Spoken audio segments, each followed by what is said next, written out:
It was down to business for President Trump as he visited the CIA to face the same intelligence community he openly accused of leaking damaging information about him during his transition. There is nobody that feels stronger about the intelligence community and the CIA than Donald Trump. There's nobody.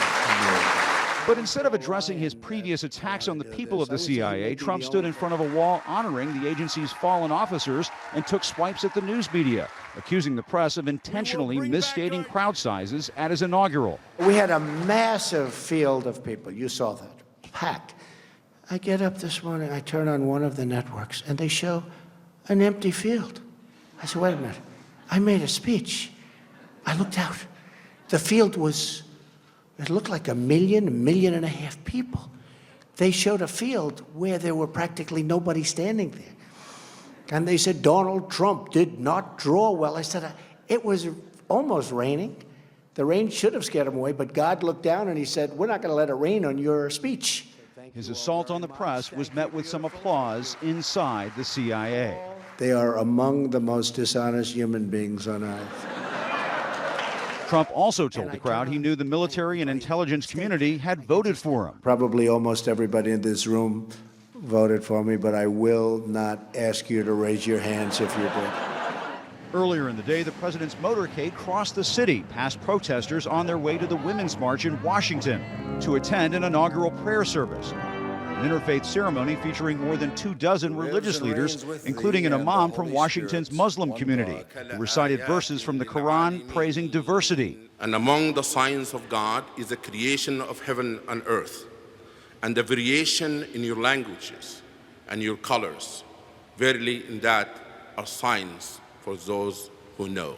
It was a response to the new president, who made a point of using the term radical Islamic terrorism in his inaugural speech. We will reinforce old alliances and form new ones and unite the civilized world against radical Islamic terrorism, which we will eradicate completely from the face of the earth.